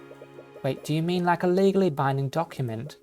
The concept is similar, but once you sign a blood contract, both you and the demon are magically compelled to fulfill its terms. That's right. She must have made a blood contract. A legally binding document like that must describe how their relationship works. Leif did tell you that Beatrice would never trust someone that she couldn't control. So she would only put herself in a situation where she had full control over Maranath's actions. But it's not as if they'll ever show it to me. Well, couldn't we ask the demon?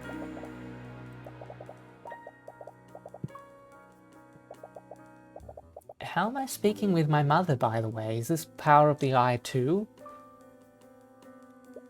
What? Tyrion, your eyes don't actually read minds. They give you the means to reveal truths that are being concealed. You can pull the truth out of anyone and anything. The truth? So, say it together with me. Maranath, dweller of Avernus. Wait, what are you doing?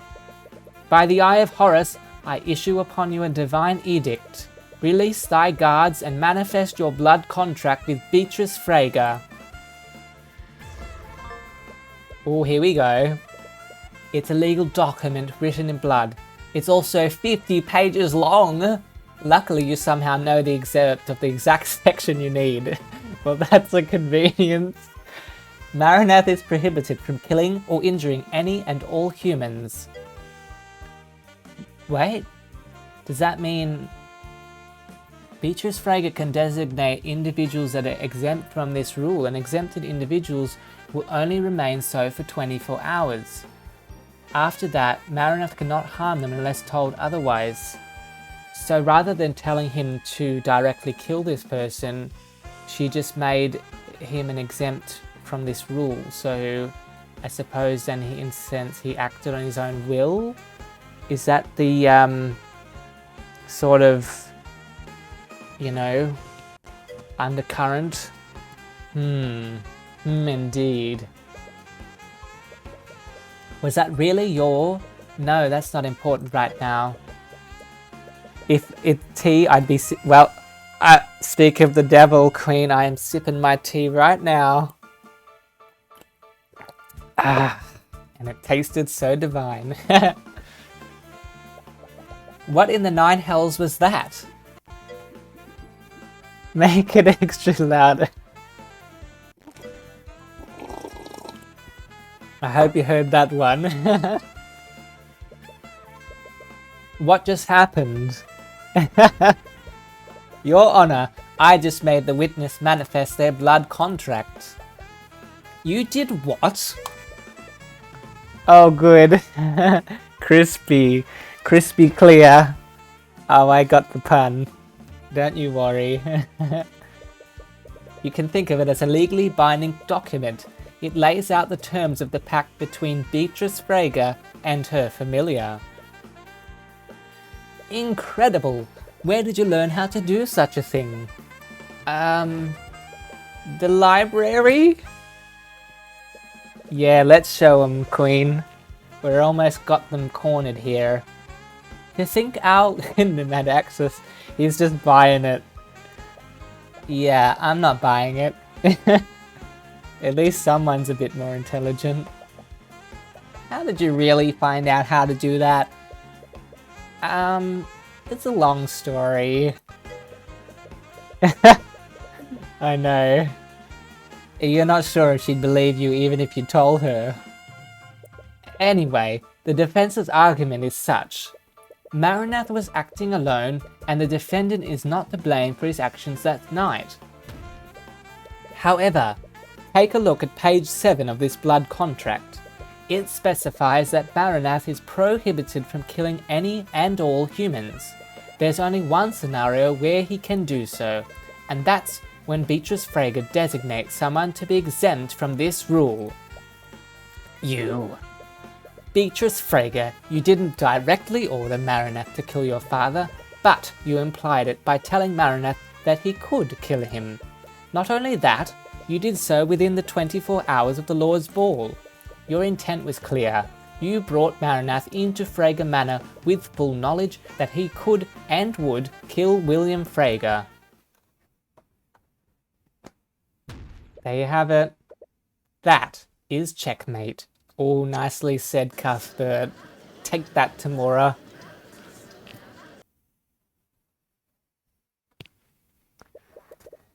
And just when I thought the surprises were over, but in the end we arrived at the truth. I suppose I can't disagree with that. Indeed, it was a tough case, Queen, and we're not even at the final one. Just wait till case 5. I guess it's going to be even more twists and turns. What do you have to say for yourself, Lady Frege? Do not call me that. What a doozy indeed. It's almost funny that you hate your name that much. Your entire plan depended on your claim to the Frege estate. Do you have any idea what you've just cost me? Everything has been ruined because of you. You're just another noble trying to steal power for yourself. Don't you dare lump me together with those tyrants. We wouldn't have just liberated House Frege, we would have liberated everyone. Miriam, Leif, Arya, even Aster. Our system is broken. The only way we can fix it is by burning it down from the inside. As long as King Olivia sits on the throne, this suffering will only continue. Lady Frege, as the prosecutor, I should warn you. You don't want to add treason to your list of crimes. Even though you'd like to see the king ousted much as she does. It doesn't matter. I'm done either way. Heavensborn, look at page 46 of the blood contract. By accepting this pact, Beatrice Frege forever binds her soul to the abyssal hells. If Beatrice Frege fails to pay her debt by claiming House Frege and all of its assets, her soul, her mind, and her life will be claimed by the Empress of Discord? Oh no. My debts were never to the Eye Taker. It was to the abyssal hells. Why would you agree to something like this? Because I miscalculated. In this folder are records of your many plots against House Stillwind and the Crown. It would be a shame if this information fell into their hands. You think this feeble attempt at blackmail will frighten me? I've dealt with far more formidable adversaries than you. There's nothing I can't solve with House Frege's resources. What are you talking about? Lucio Stillwind isn't the type of person you can just buy. It's clear your time away has taught you nothing. Everyone can be bought. Before I left, he controlled every aspect of my life. I saw him as this unstoppable, tyrannical force. But I never even considered one possibility. That William Frager was a sheltered moron. I mean, he honestly thought he could pay off Steelwind. Anyone who's met him would know that would never work. I could have sent this information to Steelwind and the King, but I was running out of time. I needed to inherit House Frager as soon as I could. I felt trapped. I felt angry. I just wanted something to change. Something about this feels wrong. Something deep inside you is crying out in anger. A blood contract is still a legal contract, isn't it? What? If it's a contract, we can dispute it. We can find some kind of loophole to get you out of it. What? Trying to redeem the enemy you just defeated? You really are a Heavensborn. I'm sorry, Mr. Cuthbert, but I won't accept your help. Why? We can at least try, right? Did you seriously come this far just so you could die? If you fail to render it null, your soul will be dragged alongside hers to hell. Even your divine blood won't save you from that fate. But still, I can't just... You've beaten me, Mr. Cuthbert. I don't want to drag anyone else down with me anymore. Not you, not Leif, nor Miriam.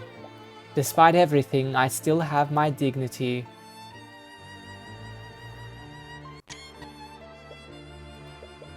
I believe there's no further need to prolong this trial. Bailiff, please escort Lady Frager and a familiar to a holding cell.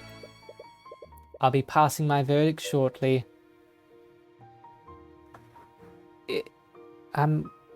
Wow, Queen, I've never been asked that before, to be honest. You can mute your screenshot sounds via Steam.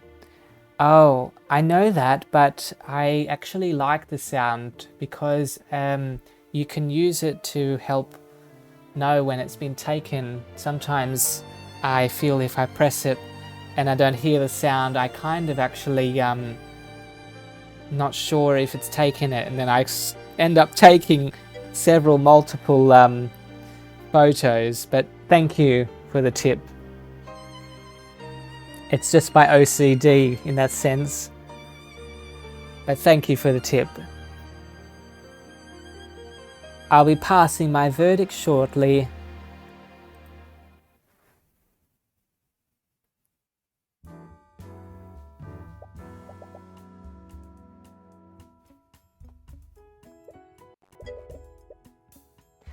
I think so too, Queen. It's very sad what's happened to this lady. But I don't know if this is the last we'll see of her. I mean, if we have a final case centering around the kingdom, the demons and the Eye Taker, surely we'll have a chance to redeem this woman. Or at least I hope. It doesn't feel quite like the victory you were hoping for. You fought against the demons and you can't help but feel like you lost. Cuthbert, we need to talk. What's done is done, but the boss isn't going to take kindly to what you've done today. I know it's a long shot, but maybe if you talk to him... No, I'm not speaking with him. This is serious. He's going to send people after you. You can't just ignore this. I mean...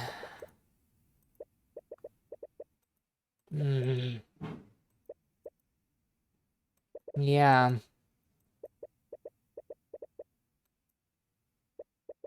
Just listen to me. How could you work? Well, maybe she hasn't actually. Maybe it's actually they're twisting Cuthbert's mind against her. I don't know if it was a lie. Oh dear.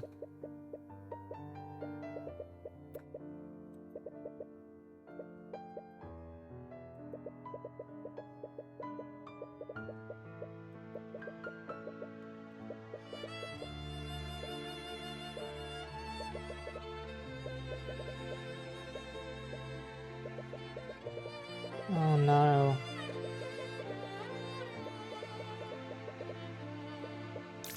I don't know if it's actually the truth or not. Oh dear.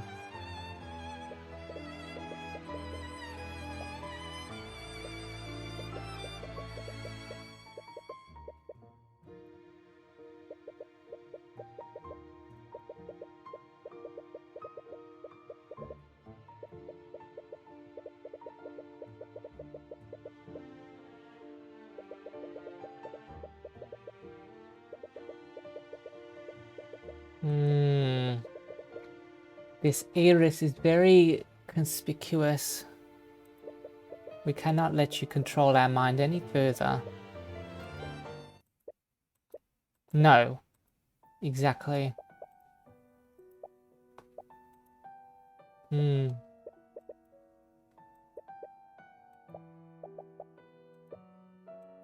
Hmm.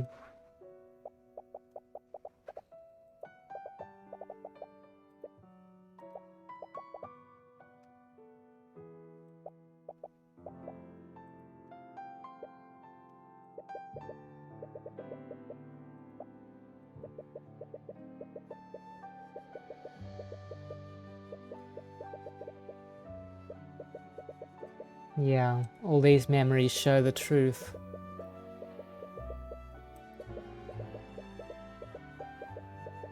Hmm.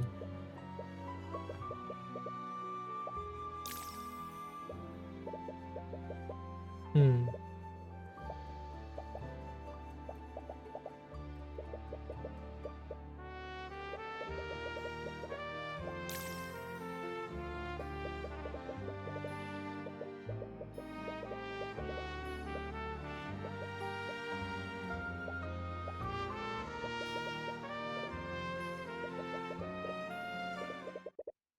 Ah,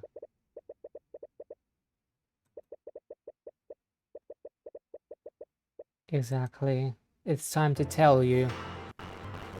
Oh, here we go. Case 4 complete. Wow. Oh no, not these guys again.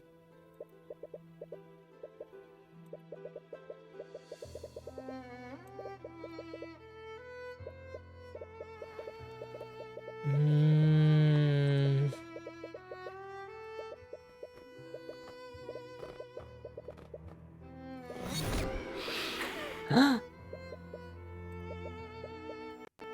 What's going on? Yeah. Kindly include tissues into a subject title for next time. I know, it's getting very sad. A beautiful love story and tragedy and heartbreak and all the feels.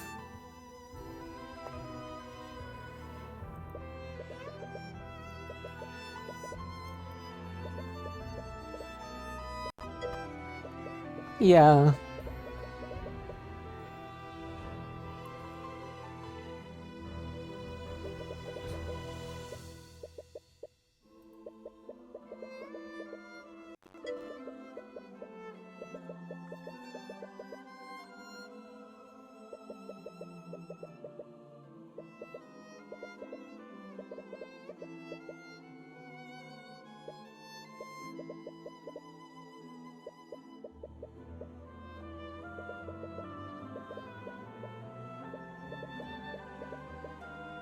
Oh no.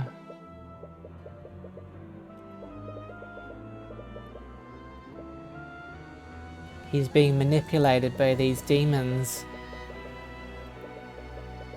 Oh.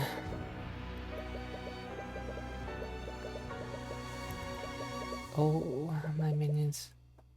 Slowly and... Oh. Monster. Oh.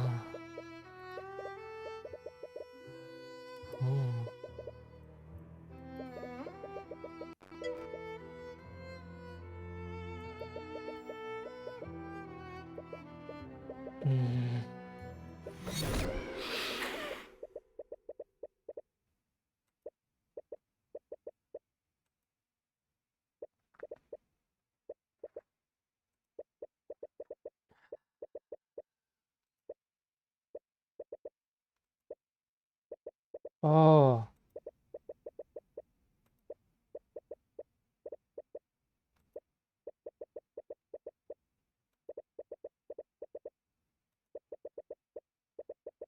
Maybe she's manipulating their minds too.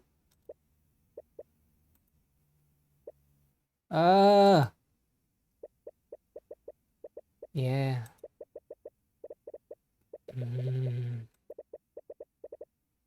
Don't you dare touch Celeste. Oh my gosh. That is quite the cliffhanger. Dear oh dear.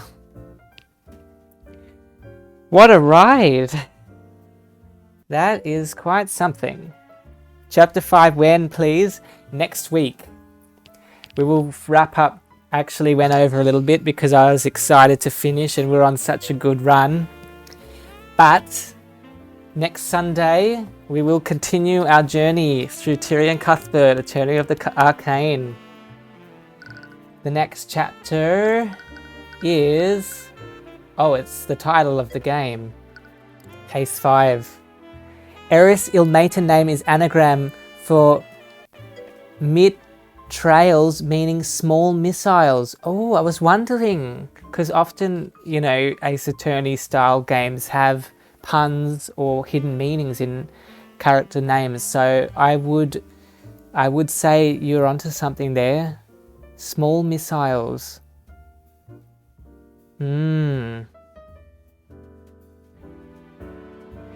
Well, this Eris is very manipulative, and they have some tie, or they are in fact a demon. I'm not quite sure, but yeah, I don't know. We're in for a ride next week, I tell you. But we'll have to cut it there for now. Thank you so much for joining, Queen. It was so good to have you along and helping solve that case there. And I hope you look forward to...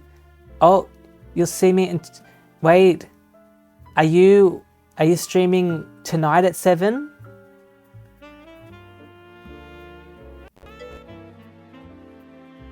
Oh, you're being cheeky. Well, it'll be a little bit more than 2 hours for the next chapter. But do look forward to it. I think we're in for a very interesting ride.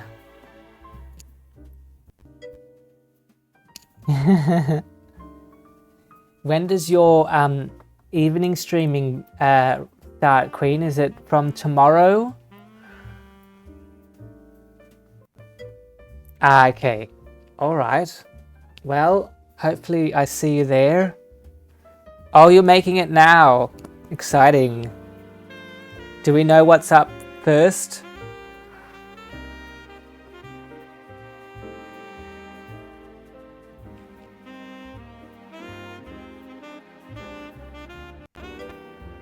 It's all hush hush. Okay, well, I will stay tuned and I will look at your schedule when it is time. I'm not sure, it's still a work in progress. Fair enough. Well, I'm sure whatever it is, it'll be interesting and we can have a great evening. I will now switch over to the ending slide here.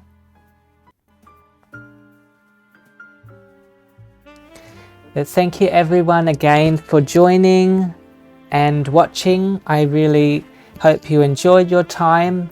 Please take care and I will see you again next Sunday as we continue through chapter 5.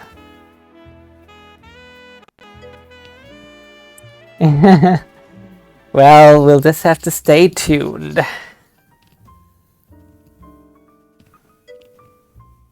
Yeah, see you, Queen. Thank you so much for joining. Take care and hopefully I see you tomorrow night.